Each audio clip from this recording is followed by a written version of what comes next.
da perfeição. Hoje o tema é o tema da traição, a quarta ferida emocional. Temos aqui o nosso convidado, o Dr. Marco Souza, para falar sobre isso. Vamos ouvi-lo e vamos todos refletir em conjunto. Os que participarem, coloquem as vossas questões, iremos olhar para o chat, perceber onde é que vos podemos ajudar já em direto. Se não, em diferido, se quiserem, depois nos pós-comentários, também podem, que nós estaremos disponíveis para vos responder.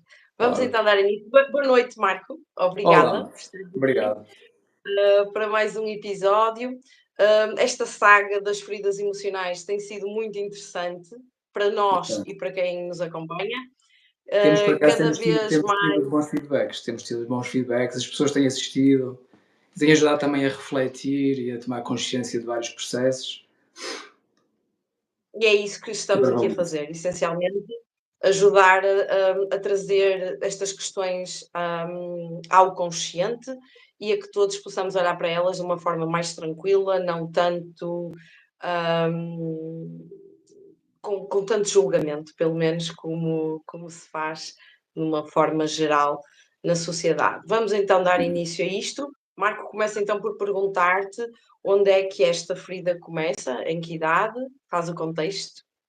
Ok, a ferida da traição. Hoje vamos particularmente debruçar-nos sobre uma ferida, ou seja, nós temos o nosso objetivo, o nosso compromisso, não é, deste nosso trabalho, temos feito os dois, foi revelar, não é, desocultar, descobrir, não é, estas feridas, essas 5 feridas, não é, estas 5 feridas emocionais, as chamadas feridas emocionais, ou as feridas da alma também. São feridas emocionais que foram estudadas já desde o início do século XX, não é? Quem começou com este estudo até foi com o nosso querido e amado Sigmund Freud, da parte da psicanálise, e depois, entretanto, a partir daí existiram vários investigadores que ajudaram a debruçar sobre as feridas, sobretudo Ilan Reitz, Leonard Owen e por aí adiante, não é? E é um corpo de estudo muito interessante, porque permite-nos dar uma ajuda e uma clareza muito grande sobre quem nós somos e sobre a forma como é que se procede o jogo das relações e da forma como nós usamos às vezes certas artimanhas, de certa forma, da nossa personalidade para evitar certas dores. E muito interessante, começamos pela ferida da rejeição, não é? por ordem cronológica, que é na fase intrauterina, até o primeiro ano de idade. Depois a seguir falámos sobre a ferida do abandono, com a máscara do dependente. Depois falámos sobre a ferida da humilhação, que foi muito interessante também. Outra vez que nós falámos sobre a ferida da humilhação, foi sobre a máscara do masoquista. E agora finalmente estamos a entrar numa fase mais intensa das feridas, uma fase muito interessante também, que é a ferida da traição, que cronologicamente, em termos estatísticos, embora as coisas não sejam assim tão precisas quanto isso, não é? Estamos a situar como o surgimento desta ferida por volta dos 4 ou 5 anos de idade. Isto é na fase em que a criança começa a despertar para as relações amorosas, para as relações, de certa forma, entre sexo oposto ou do mesmo sexo, não é? E a forma como ela vê a qualidade da relação dos pais, não é? A forma como os pais se relacionam, a forma como ela se identifica, ora com o pai, ora com a mãe, não é? Está na base desta ferida, da ferida da traição. E a ferida da traição, devo confessar que é uma ferida que está muito presente no tema das desordens amorosas. As desordens amorosas normalmente são os sintomas que normalmente estão relacionados com as pessoas que normalmente procuram terapia, como conseguirem compreender os seus padrões amorosos, não é? E a ferida da traição, digamos que é uma das principais, aliás, são as principais feridas a aparecerem, porque em termos de relações, digamos que o tema da traição, do engano, da desilusão, da traição. A infidelidade, não é? A falta de lealdade. Exato. É um tema que traz muita dor, não é? Porque, como imaginamos, nós temos isto em muitos casos, em muitas situações, muitas pessoas, não é? Em relações já viveram isso. E a ferida da traição, por norma, manifesta sempre em momentos em que a pessoa vive traição. Tão simples Em que quanto se isso. sente traída, não é? A percepção que nós temos é que somos traídos. E essa ferida da traição vem da tal observação que eu faço da relação dos meus pais, nessa idade muito tenra, não é? Como é que um se comporta com o outro, como é que eu percepciono se o meu pai trai a minha mãe, se a minha mãe trai o meu pai, se há ali uma quebra de confiança, se são desleais, se são infiéis. E essa percepção fica gravada em nós. Fica. E estamos a falar dos 4 anos de idade. Isto é uma coisa muito curiosa, porque nós, por norma, não temos muita recordação antes dos 6 anos de idade, porque a partir dos 6 anos de idade o nosso cérebro cria uma maturidade diferente em termos cognitivos, mas aos 4 anos de idade a criança vive isto na pele. E quando vive isto na pele, uma marca é ficada no subconsciente, ou seja, há criado aqui uma espécie de uma programação de um veículo, onde se a criança percepcionar um tema de traição em casa, não é? Pode ser de várias ordens, esse tema pode ficar muito gravado no subconsciente ao ponto de,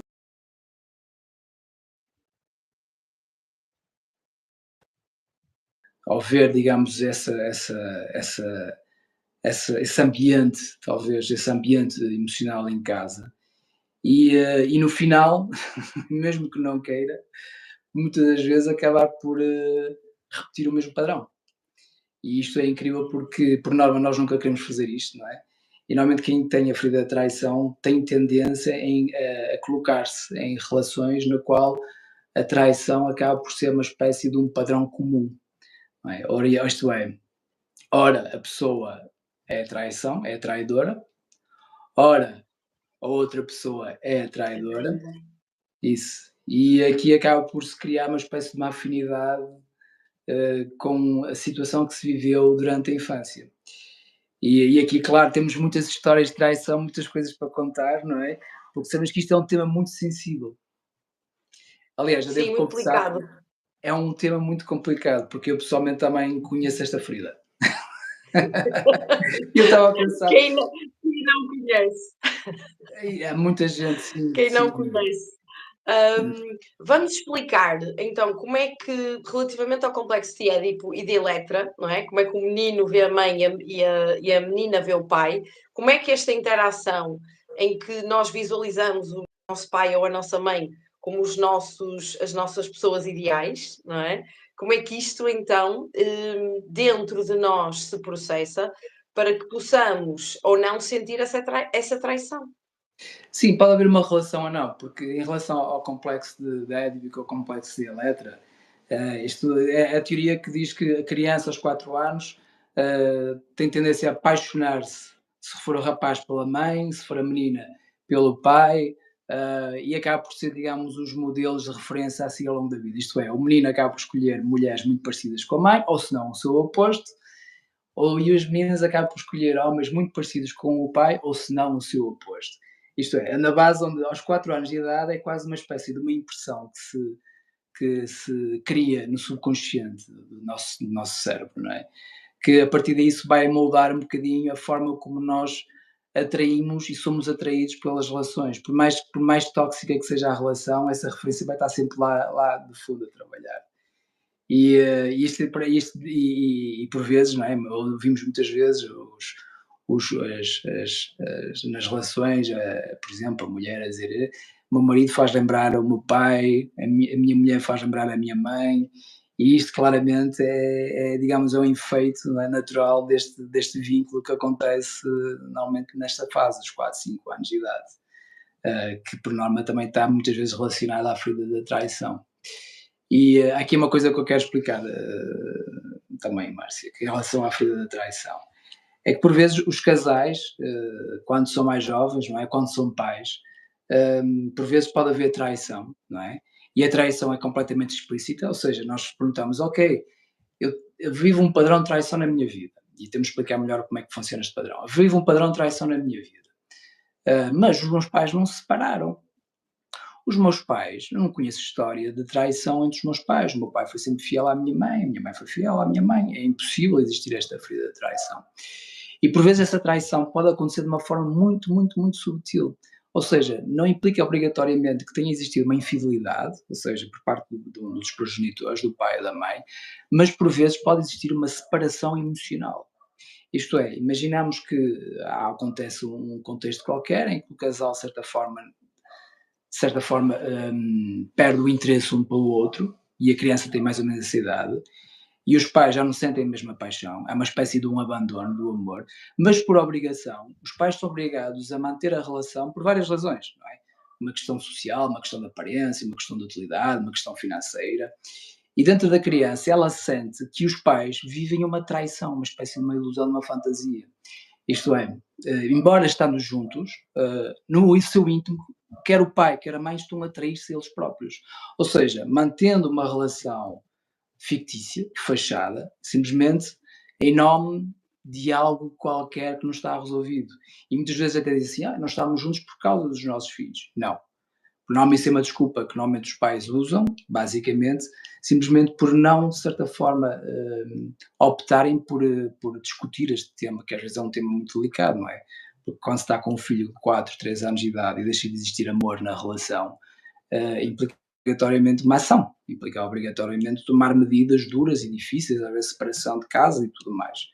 Mas, no entanto, o facto de isto não existir faz com que a criança mantenha um referente de relação onde estar numa relação implica trair-me a mim próprio.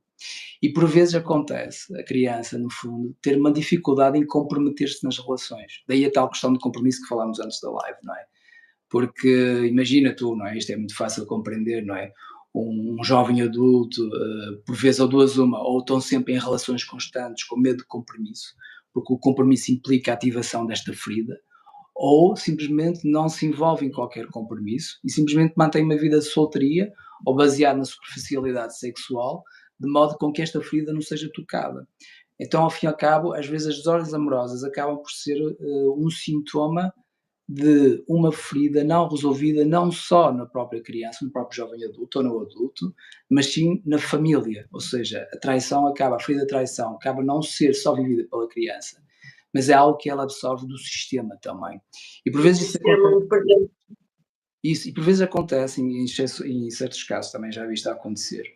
Quando o tal falaste do complexo de Édipo e o complexo de Eletra, também é muito interessante, não é? Que o complexo também pode ser vinculado a um dos avós. Ou seja, imaginamos que os pais são ausentes e aos 4 anos de idade, a criança está na casa dos avós ou dos tios. Esse vínculo de referência, não é? Do rapaz pelas meninas, pelas mães, pelas cuidadoras e os meninos pelas cuidadoras, não é? Às vezes pode ser relacionado com um avô, com uma avó, com um tio, não é?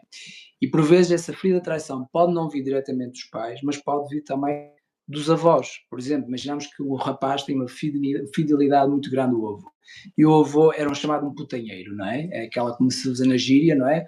E como é que antigamente, há 3 gerações atrás, era normal traírem as mulheres para a prostituição, por exemplo, ou ter outras mulheres, e as mulheres naquela altura, de certa forma, eram obrigadas a engolir sapos, porque havia aqui um acordo de negociação, porque tudo, de certa forma, ali há uma negociação entre os dois, não é? A mulher mantém-se na relação porque também precisa do sustento do homem, não é? Essa é a realidade, é mesmo essa.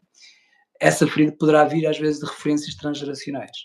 Isto é, quando nós abrimos este baú da ferida da traição, obrigatoriamente, este olhar para o nosso passado e perceber que esta ferida vem da nossa criança interior, é o primeiro passo para começarmos, de certa forma, a deslindrar e a consciencializar esta ferida e a mudar o padrão. Porque o objetivo disto tudo, estamos aqui com estas lives, não é para simplesmente a desprogramar o padrão. Esta ferida, Marco, a desprogramar, esta ferida leva à consequência de nos tornarmos controladores, certo? Isso. Essa que é a parte mais interessante da coisa, porque eu digo mais interessante porque isso é uma das partes mais interessantes, porque esta ferida tem uma particularidade de criar uma espécie de uma estratégia de defesa inconsciente na nossa couraça, no nosso temperamento, na nossa personalidade, que é chamada a máscara do controlador ou a máscara do manipulador. Isto é, e tu vês isso em muitos casais, por exemplo, não é? maridos que têm medo que as mulheres, de certa forma, vai a uma festa de amigas e ele depois vai estar atento ao telemóvel, vai estar atento, vai tentar controlar o que é que ela está a vestir, como é que ela vai, se vai de mini saia, será que devia ir, será que não devia ir. Ou seja, quanto menos a mulher der nas vistas, mais ele fica seguro, porque ele sabe que com isto há menos probabilidade dela olhar para o outro homem. Então, ou seja, a ferida do controlador ou do manipulador tem uma função positiva, cuja função é, ok, quanto mais eu te controlar, mais eu garanto que não vou ser traído. E o mesmo acontece também com o sexo feminino, não é só com o sexo masculino, isto acontece com ambos os sexos. Claro que sim. Acontece claro que sim, como é óbvio, para os dois lados. Como é que eu faço, começo a fazer o trabalho interior para desprogramar esta ferida de me sentir traído? Portanto, onde é que eu começo por tocar para começar a sentir mais vulnerável? Porque esta ferida leva inevitavelmente a uma procura de trabalho de vulnerabilidade, ligação, conexão, intimidade. Portanto, capacidade de me fusionar, capacidade de me dar ao outro sem tentar controlar as circunstâncias ou a pessoa com quem estou a interagir. Por onde começar, Marco? Sim, acho que já foste à parte final da nossa live, que já aplicaste basicamente as soluções para esta ferida, não é? Não, estamos a dar aqui um salto grande, mas é mesmo isso. Nós todos temos que chegar a isto. E qual é o trabalho que vamos desenvolvendo para chegar a isto? Ora bem, é ver as coisas como estão à nossa frente, não é? Digamos, é fazer um bocadinho o historial das nossas relações e perceber de que forma, ou seja, se existe aqui um padrão comum. Imaginamos que eu estou numa relação, ou tive várias relações no qual eu fui traído. Ou acontece mesmo com a mulher, não é? E, por norma, a pessoa que é traída, por norma, é vítima, certo? Ninguém gosta de ser traído e quando nós vamos falar com um amigo ou com uma amiga, dizer, foda-se, esta pessoa andava com outra gaja, não sei o quê, este gajo andava com outro gajo. E os amigos, ela, claro, pois é, realmente eu fui um filho da pi, ou ela foi uma pu, não é? E começa-se aquele discurso, porque realmente não é? Há uma fase inicial, quando vivemos a traição, no qual automaticamente nós nos colocamos no lugar de vítima e vamos buscar muita simpatia com isso. E faz todo sentido, não é? O outro é que é um desgraçado. O outro é sempre um desgraçado. Nós somos a vítima. Isso. Sim, tal e qual. E por norma, nós estamos sempre programados para ver, ou seja, a nossa sombra precisa ser sempre escondida lá para trás e nós sempre queremos ver a nossa melhor versão. Não é? Essas são nossas estratégias do nosso ego, não é? Perceber, aceitar em primeiro lugar que eu tenho responsabilidade pela pessoa que atraio e pelo padrão que estou a receber, será talvez o primeiro passo. Isso é muito duro de dizer, Márcia, mas é a realidade. É verdade, não é? Essa é muito duro de dizer. Ou seja, uma pessoa que está com a ferida aberta, dizer algo isso é cutilante, mas estás a dizer que ele meteu-se com outra gaja, ou ela meteu-se com outro gajo por minha culpa? Não. Ou seja, numa primeira fase, ou seja, a pessoa quando é vivida com esta ferida, é necessário existir uma espécie de um luto do ressentimento, da raiva, da dor, da traição, não é? Ou seja, a pessoa não pode... Expressar a raiva é muito importante, não é? Expressar a raiva é muito importante. E às vezes fazer uma pequenina maldade. Isso, a vingançazinha, não é? Menor do que aquela que foi efetuada, mas uma vingançazinha. Nós não dizemos nada disto, mas realmente às vezes isso ajuda. Às vezes fazer uma risca assim no carro. Não, Marco, vamos lá dizer que aprendemos isso nas constelações. Sim. Por acaso foi um tema muito interessante quando falámos isso nas constelações. Pois foi. Mas qualquer das formas, assim, é normal a pessoa estar no ressentimento e na raiva durante um certo período, por exemplo, alguns meses. Agora, às vezes acontece, as pessoas ficam presas, congeladas na questão da vítima, não é? Na questão da raiva, na questão do ressentimento, não é? E isso acaba por, de certa forma, minar a nossa capacidade de confiar no outro. Ou seja, é quase como se alguém decidisse escolher agarrar sempre àquela brasa, não é? Eu quero agarrar esta brasa porque eu quero ter razão. Mesmo que queime a minha mão, para mim é mais importante ter razão do que propriamente compreender isto e soltar esta ferida. E muita gente que está nesta ferida de traição fica muito neste padrão e acontece várias vezes, tal como acontece com os homens, acontece com as mulheres. Por isso, às vezes, aplicar este conhecimento, aplicar esta informação a uma pessoa que está nesse registro de certa forma, de vítima, porque com isso ela vai buscar simpatia, ela com isso vai buscar concordância, ela com isso vai buscar, de certa forma, também um bocado aquela, digamos, cafoné, não é? Realmente tens razão, porque tu és mesmo uma boa pessoa, e ele é que é um sacana, não sei o quê, não sei o que mais. Isso também alimenta e tem uma vantagem positiva também na própria ferida, não é? E quando a pessoa está neste registro, é muito difícil a pessoa tomar consciência destes padrões, não é?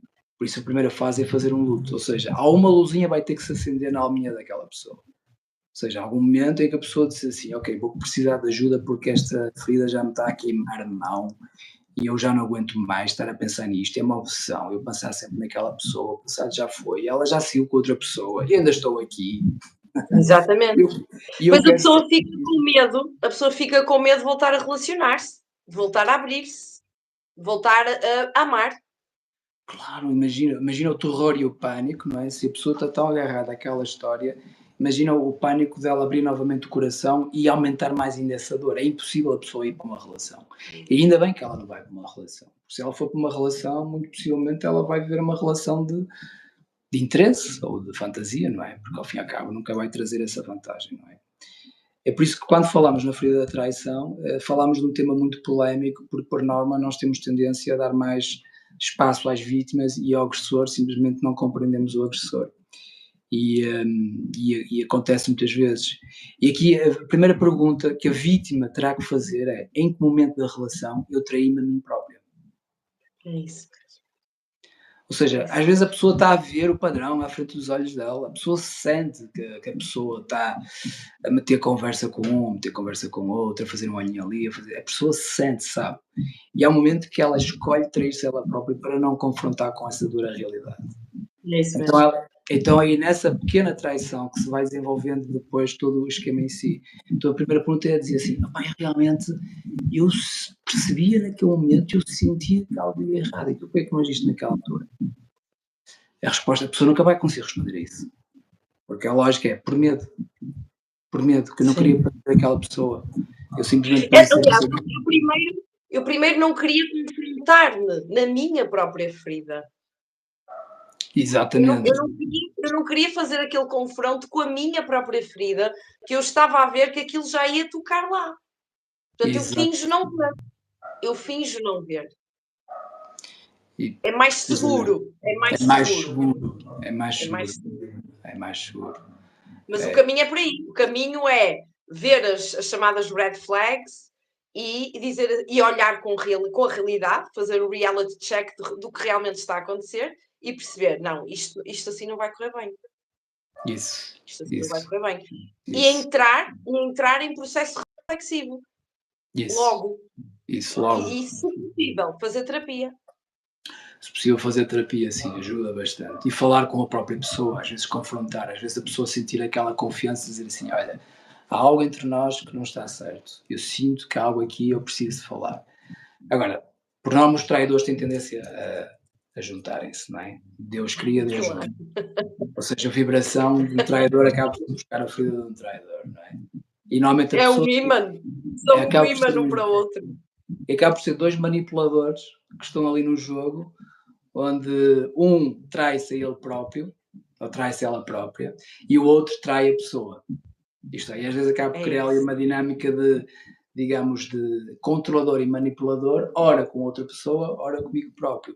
Então, normalmente quem se envolve e se coloca numa ferida de traição, normalmente são relações muito animadas, por assim dizer, não é? E às vezes acaba por ser demasiado agressivo para a própria pessoa deixar-se manter nesse tipo de relação, não é? E acontece frequentemente. O outro lado, e aqui, desculpa lá, antes eu sei que ias falar, mas eu estou assim simplesmente aqui a partilhar informação, depois se calhar ao longo do tempo nós vamos... Claro que sim. Do outro lado, às vezes acontece também existir o contrário, ou seja, aí está, como estava a dizer há um bocado o exemplo, não é? Pessoas relações na qual a traição ou a infidelidade é um valor intocável, isto é, nunca na minha vida eu vou trair, nunca na minha vida eu vou fiel. E a pessoa se calhar mantém-se numa relação na qual já não há amor, mas como existe esse valor de lealdade e fidelidade, a pessoa, e a relação já não tem aquele sumo, já não tem aquele interesse, já não tem aquela paixão, já não tem aquela chama. Por isso pode acontecer o casal começar a dar-se como irmãos. Isto é, acabam por se trair a eles próprios, não é? Para estarem, digamos, a serem coerentes com princípios e valores tradicionais, não é? O facto de manter a família, o facto de manter a relação, o facto de existir esta estrutura, e no fundo, eles estão a desenvolver um padrão de traição dentro deles próprios, por vezes isso depois vai se manifestar nas relações, nas descendências seguintes. E isso também é outra forma de mostrar esta ferida. O Bert Hellinger costumava dizer que numa relação a dois, se não houver sexo, não há relação. Sim, precisamente. Portanto, a relação saudável entre um casal inclui o ato físico. Sim, sem dúvida. Ou seja, a magia, não, a magia do desejo. Estou a colocar aqui pontos para as pessoas refletirem sobre o tipo de relações que vivem. Porque eu ouço muitos casais, tenho casais amigos e falam sobre isso muitas vezes. A assiduidade, por exemplo, das relações sexuais, que agora diminuiu muito depois de ter filhos, portanto, as desculpas todas esfarrapadas, não é? E, portanto, não há ligação física, mas isso não é uma relação de casal. É uma relação mais de irmãos, não é? É uma relação mais de irmãos, não é? É uma relação mais, de certa forma, de segurança, não é? Pode haver amor, mas não há desejo. Mas não há desejo, pronto.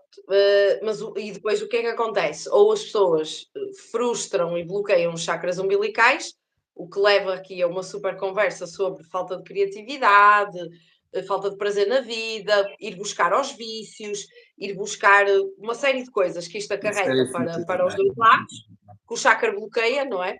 Portanto, não há outra forma de fazer as coisas. Ele tem que ter uma fluidez a acontecer, e se não acontecer, a pessoa tem que ir buscar isso a algum sítio. Há quem consiga sublimar a energia sexual e produzir e tornar-se uma pessoa extremamente criativa no seu trabalho, mas o físico é sempre fundamental. O físico faz parte dos sonhos de seres físicos. Isso. E há quem seja infiel. E há quem seja infiel, exatamente. Uma das estratégias de sair desta ferida é através da infidelidade. Porque através da infidelidade, pelo menos vou buscar amor em algum lado. Vou buscar desejo. Exatamente. O amor físico, o prazer físico.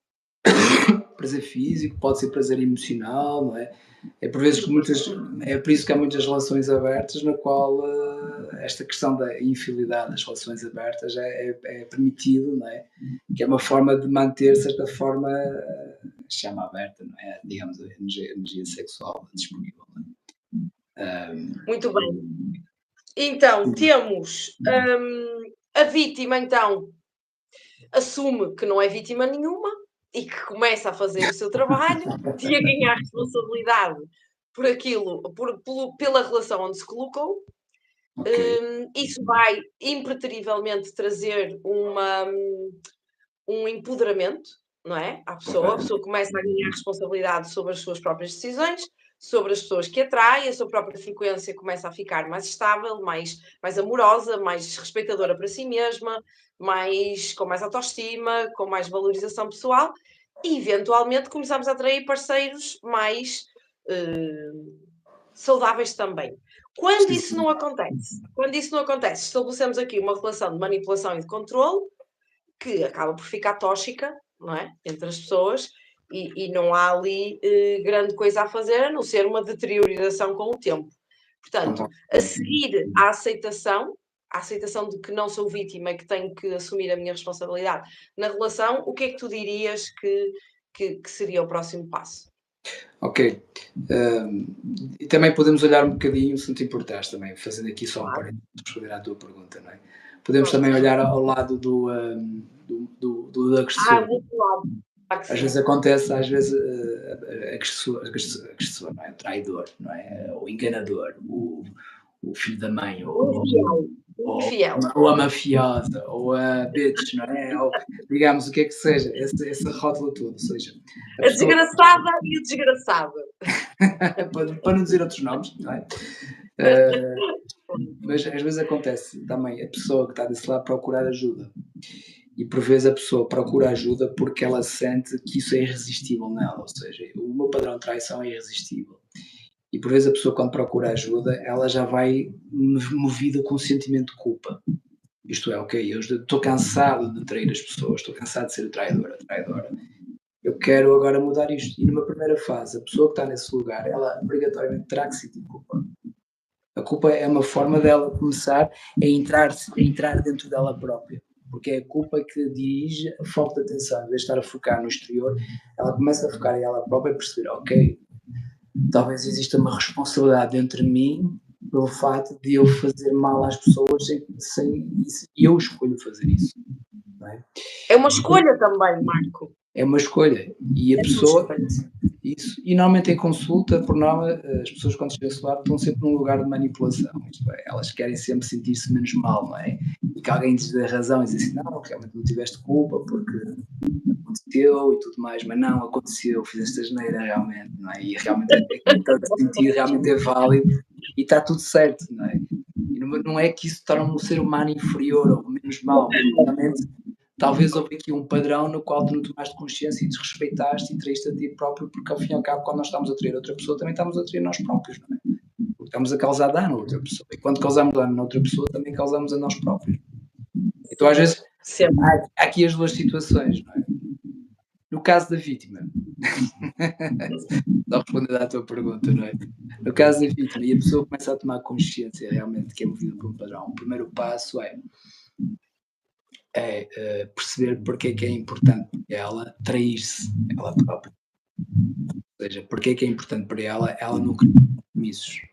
Porque é que ela é importante para ela ter tido este padrão e o que é que este padrão a ajudou, ao fim e ao cabo. E para compreender a defesa dela, ou seja, a defesa dela que é normalmente a defesa da pessoa que é o controlador manipulador.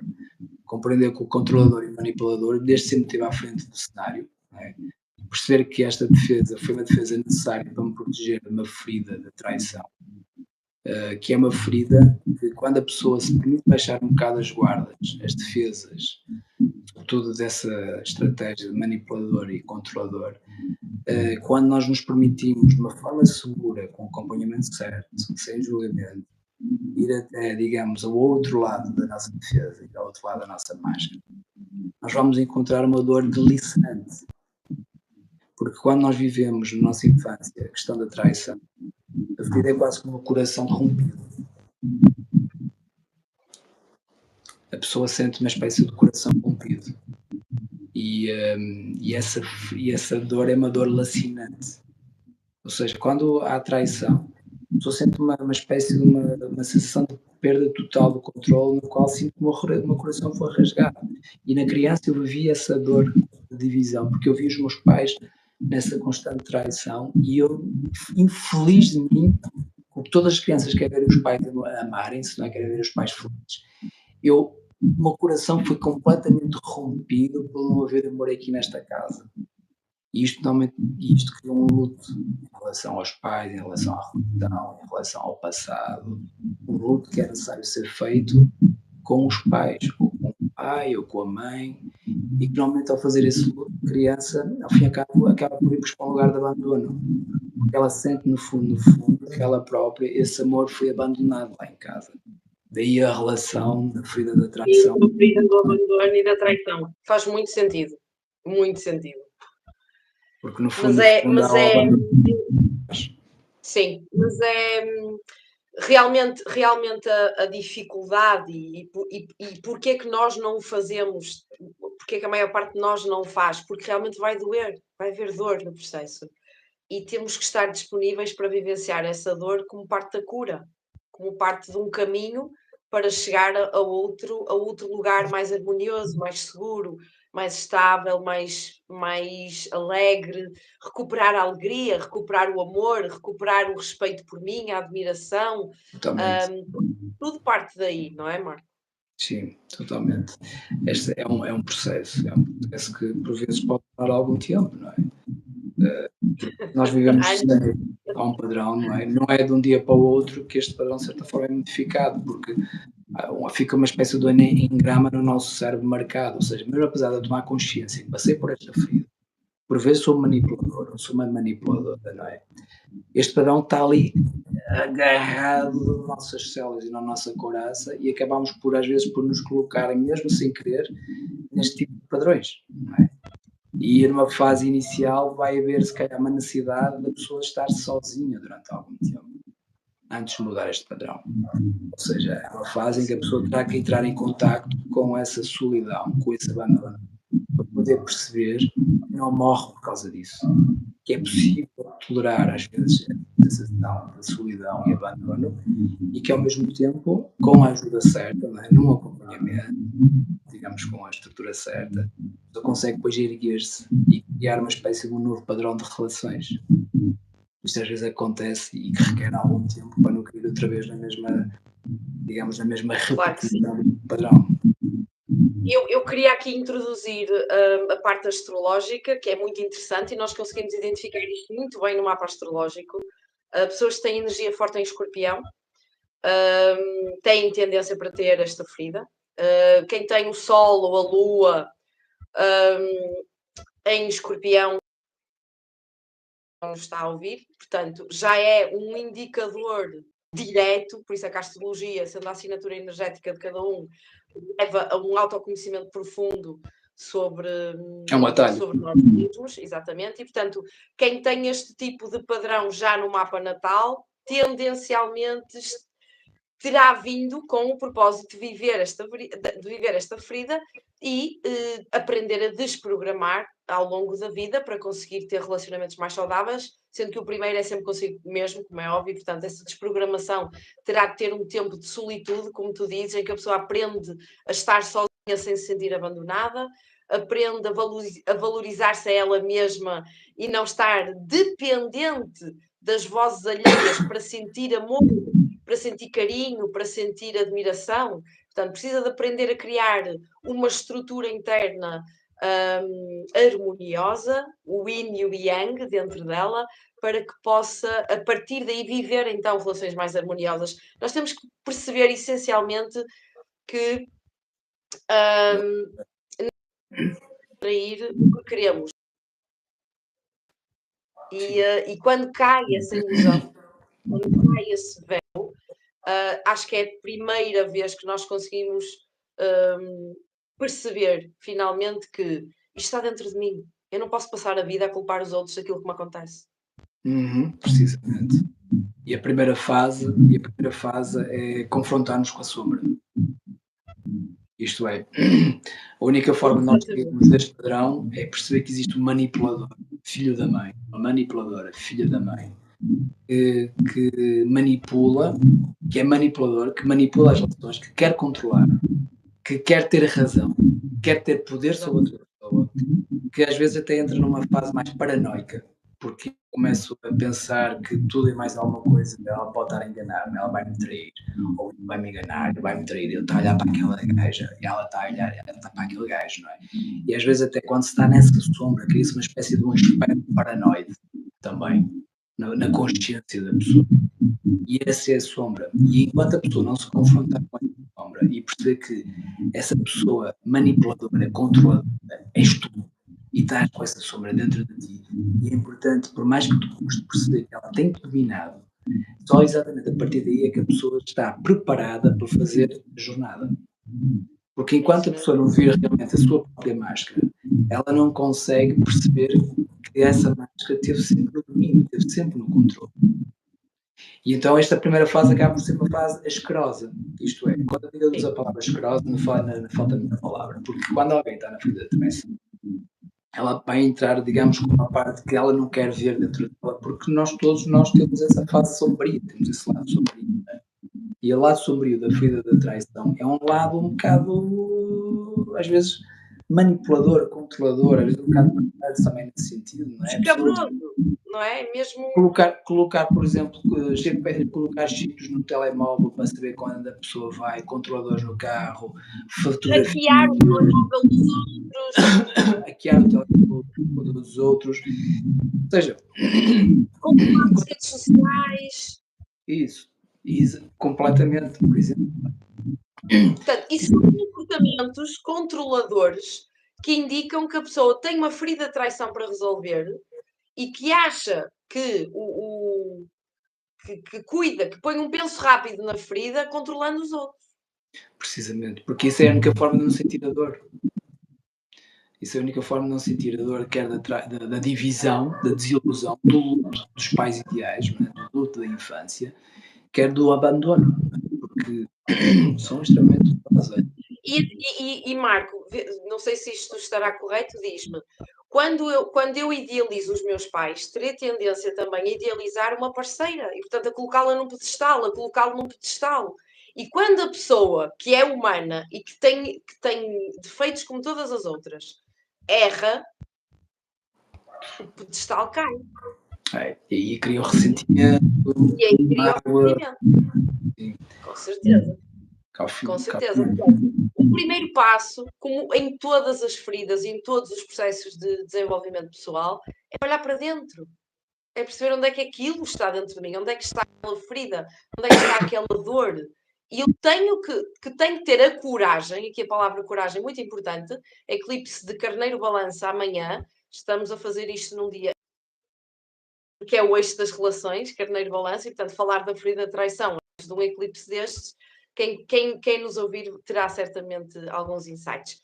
E, portanto, é preciso fazer essa análise, essa autoanálise, e compreender que a expectativa que eu coloco no outro é uma expectativa irrealista, idealista, que não se concretiza porque o outro tem falhas e defeitos como eu.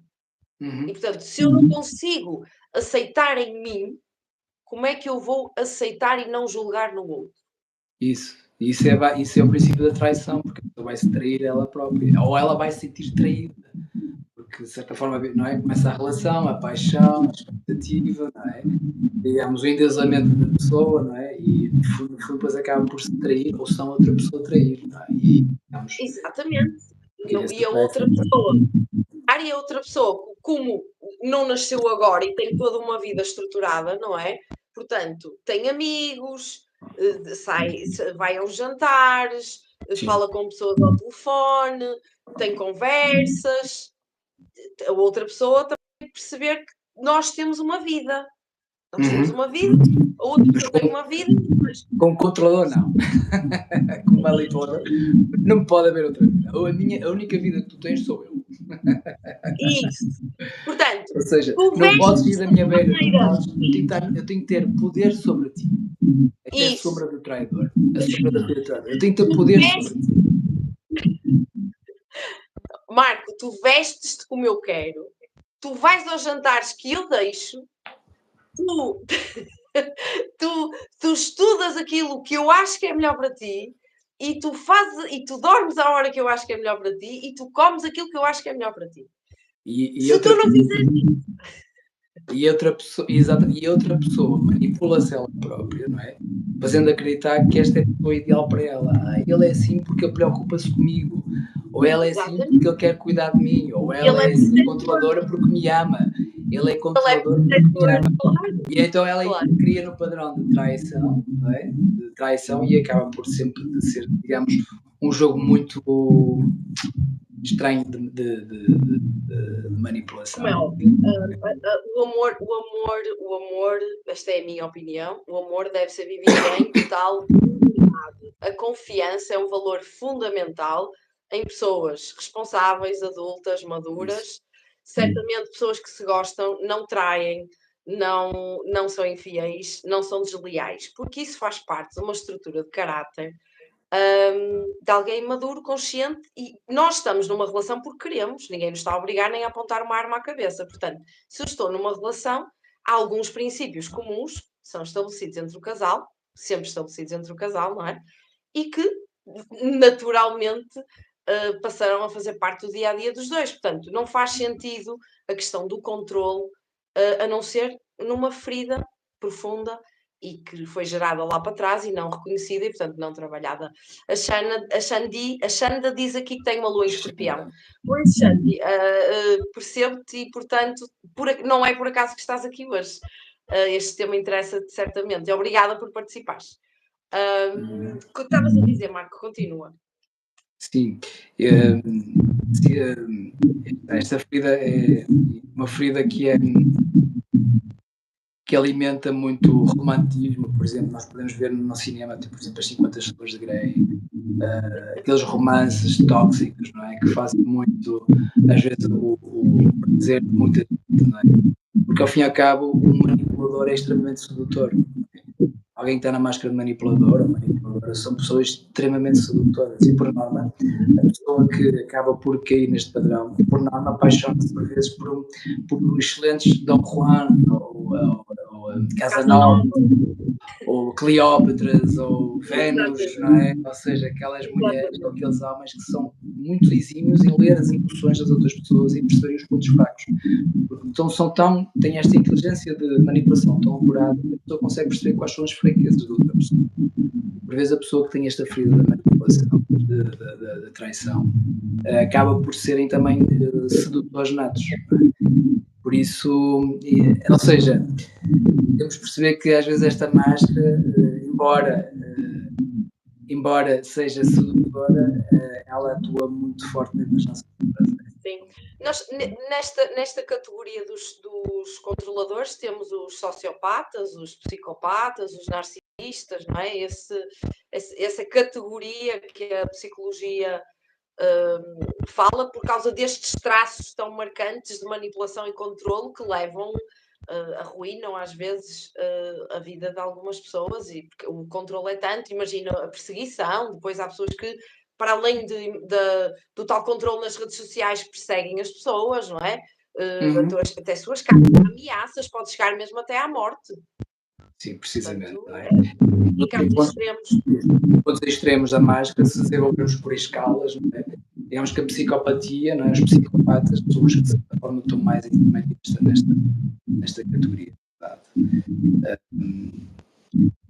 E portanto, quando não queremos fazer a terapia, o ego resiste, não é? O ego resiste à vulnerabilidade, ao processo de se vulnerabilizar, de se fragilizar, no sentido de encontrar a dor, aquilo que doeu, e portanto não saímos a razão está sempre do meu lado, como é óbvio, controlador e manipulador tem sempre a razão, vai sempre fazer de tudo para manter a razão.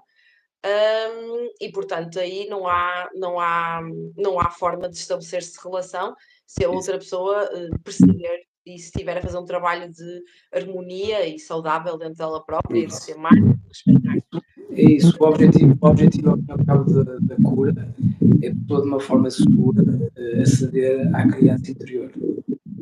Isto é, a ferida que originou toda esta estratégia de defesa, todo este padrão, toda esta vibração, toda esta estrutura toda de personalidade, né, que está relacionada com o controlador manipulador, é permitir fazer uma experiência de terapia guiada à criança interior, para poder aprender de uma forma segura, fazer um luto da relação que viveu, da traição, de parte dos pais ou do cuidador. E ao mesmo tempo, no abandono, quando ela consegue superar ela vai perceber o seu próprio abandono.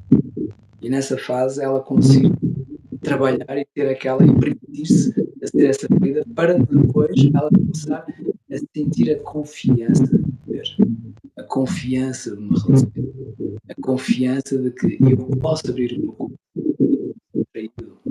E mesmo que seja traído, eu sou capaz de sustentar essa vida e seguir em frente.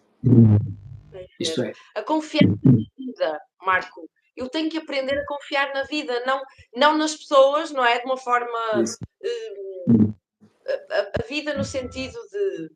Há confiança. Há uma confiança que eu cultivo e que eu acredito que posso viver relacionamentos saudáveis, apesar de ter vivido um relacionamento mais tóxico numa determinada fase. Mas nem todos vão ser assim. Exatamente. E numa primeira a dizer, eu acho que faz aqui um pequeno ruído aqui, eu coloquei assim, mas eu acho que está a interferir com o resto. Numa primeira, não sei se estão agora a ouvir aqui. Sim, eu sei. Eu vou, mas é parar, deixa-me só pegar aí. Deixa agora se não chega aqui para fora. Ok. Mesmo assim ainda faz vibrar. Ruídos têm exatamente. Espera aí, só um momento. Vamos ver agora. Eu ouço bem. Ok, mas faz aqui uma ligeira intervenção. Ok, dizer, uma primeira fase da desintoxicação vai ter um período em que a pessoa vai, de certa forma, é saudável, não está no período solitário, que é o tempo que ela aprende a sustentar essa confiança dela própria através da ajuda da terapia, e é normal a primeira relação que ela possa vir a desenvolver possa ser uma relação mais flexível do caso. Isto bem, normalmente quando é a traição ou a manipulação, são pessoas muito sedutoras que gostam de usar, digamos, o veneno do escorpião, não é? Para poder trazer aquela emoção, aquela reatividade da relação. E por vezes pode acontecer uma primeira relação, quando a pessoa está a seguir esse padrão, é quase como se ela sentisse que está numa relação que assim não é tão excitante como as outras que faziam doer. É? Então, numa primeira fase, a pessoa terá que talvez dar algum tempo para conhecer profundamente a pessoa, para poder se entregar e desenvolver o amor através da confiança. Numa primeira fase é quase como porque quem está na ferida da traição procura emoções fortes. Precisa de emoções. Shot de adrenalina. Procura o shot de adrenalina. Precisa de controle. Precisa que alguém. Isso, precisa de controle, precisa que alguém controle, não é? De modo a que essa ferida seja interessante. E isso que às vezes faz muitas histórias para muita gente. Por isso, a primeira fase é normal quando está, digamos, a cura desta ferida estar assim menos, digamos, menos drama. Menos drama, sim. Menos adrenalina. Isso. E por outras pode acontecer também uma coisa que já aconteceu isso várias vezes em terapia, por exemplo, em que a pessoa simplesmente percebe que há ali o padrão e começa a perceber, realmente eu tinha esta faceta de controladora, realmente tinha esta faceta de controladora, ok, vou estar mais atento a ele. Só o facto de estar consciente dessa máscara por si só já faz baixar os níveis de stress e a relação vai para um nível de maior tranquilidade e consciência. Só o facto às vezes de perceber que às vezes essas feridas, e eu vi essa ferida uma passagem mais, por exemplo, construir uma máscara de controlador e que esta máscara é muito... E às vezes até me dá algum jeito. Às vezes o controlador, manipuladora faz por dos recursos humanos consiga perceber melhor a personalidade das pessoas que estão a entrar na empresa, porque eu tenho esta facilidade de ler as pessoas, não é? Por isso, às vezes, o fato de tomar consciência da máscara por si só já é extremamente terapêutico. Por outro, Marco, pode ser necessário uma terapia mais profunda. Sim. Pegando nesse ponto, isso faz muito sentido, porque nós temos tendência a olhar para o controle e a manipulação como algo mau, vamos colocar assim, não? E da minha perspectiva, quando nós conseguimos reconhecer esse padrão em nós, criar isso de manipulação para o bem da humanidade, para o bem comum, porque nós compreendemos o mecanismo que está do lado de lá, identificamos e conseguimos, a partir daí, usá-lo em benefício ao serviço em vez de forma tóxica. Isso. Porque pode, por exemplo, um sedutor pessoas extremamente competentes no negócio das vendas, no negócio na área das vendas, na área do comércio, na área do coaching, na área da liderança, porque consegue seduzir as pessoas e manipulá-las, entre aspas, para um bem maior. E a pessoa, quando está nesse lugar, ela já está no poder da sua máscara, ou seja, ela sabe que ela está lá, ela sabe que por vezes basta tocar na ferida que ela poderá trazer a sua mardela, mas ao mesmo tempo também sabe que pode também usá-la a favor dela, ou seja, quando estamos a falar isto nem tudo é uma questão de sabermos usar as nossas estratégias, não é? E esta é a chave, ou seja, nós não podemos nos lembrar das defesas, elas fazem às vezes parte da nossa estrutura de caráter, não é? Simplesmente nós podemos jogar com elas de modo que beneficie mais a nós e as pessoas mais à nossa volta. E por isso, não é? Os atores, por norma, têm bastante, por exemplo, os atores que trabalham na área do teatro, por norma, muitas vezes pessoas que trabalham na área da saúde também têm muitas vezes também. Ou seja, é como tu dizes, não é? Tudo depende da consciência que nós temos sobre nós próprios e da capacidade de nós sabermos que somos humanos, que temos uma história, que temos uma ferida, podemos ir lá e ainda assim confiar no mundo, e confiar na vida, confiar em Deus, confiar no maior. É isso mesmo, é isso mesmo. Tens alguma coisa a acrescentar relativamente a tudo que falamos? Queres falar de algum tema que não tínhamos falado? Eu acho que não, eu acho que tocamos os pontos essenciais.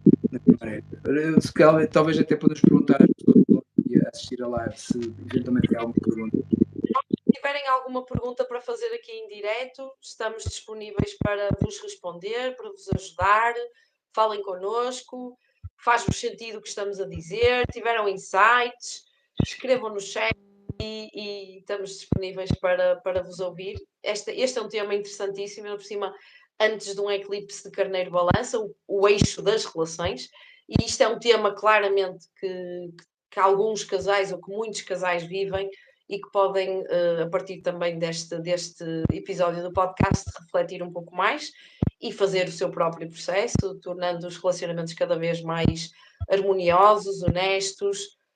Pensar em traição é igual a trair, diz a Xanda. A diferença só está no movimento, não é? A diferença só está no movimento. Mas sim. Quando há intenção. Talvez a intenção. Aí já existe uma fogaça de uma possibilidade de existir essa ferida. Sim. Por vezes os nossos valores impossibilitam passar ao lado. Não é? Que eu falo por mim próprio, não é? Por minha experiência nas minhas relações, eu nunca traí. Eu posso, de certa forma, fregar o meu ego, ser capaz de manter este monstrinho dentro de mim, mas ao mesmo tempo também traí-me a mim próprio várias vezes. E essa parte é difícil para mim perdoar. E tinha esta moral, não é? Eu não vou trair ninguém. No entanto, a ferida estava cá. Por isso, a intenção ou a ação acaba por ser a mesma. Falar para ela, não é? Obrigado, Xanda.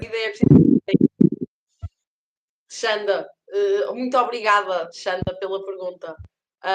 Mais alguém tem alguma pergunta? Se não, terminamos. A próxima será sobre injustiça, certo? É a última ferida, Marco? É a última ferida.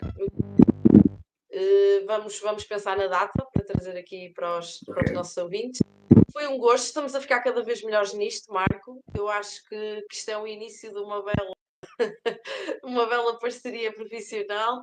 Estamos cá para, essencialmente, ainda no outro dia falamos sobre isto, para ajudar, para trazer consciência e para nos elevarmos uns aos outros cada vez mais. É para isso que estamos cá todos, com os nossos talentos, com os nossos dons, para conseguirmos ajudar-nos o melhor possível, cada um na sua área. E este é um espaço que está disponível para ajudar quem nos ouve. Queres deixar algum comentário final? Quero agradecer a oportunidade. Eu acho que isto é um tema quente, é um tema que me dá algum gozo, é um tema que traz assim muita polémica, e tudo que é polémica, não é? Tudo quando é escorpião, não é? Que é tudo que é venenoso acaba por ser parte. E quero-te agradecer por teres aberto este espaço também para partilha, e também teres a sabedoria de fazer a conciliação entre conhecimento da astrologia, psicologia profunda. E quero agradecer a toda a gente que teve.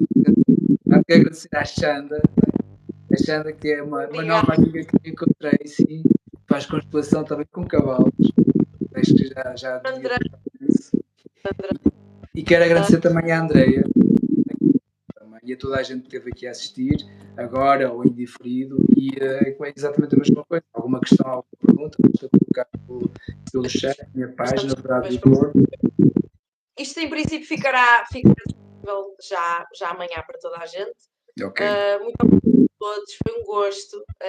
Para nós é maravilhoso poder partilhar o nosso tempo, a nossa sabedoria, as nossas próprias reflexões, a nossa própria vulnerabilidade. Todos temos lado luminoso e lado sombra.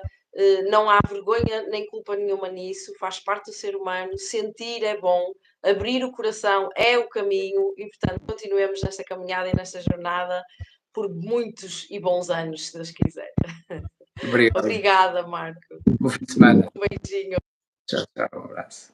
Obrigado, Xanda.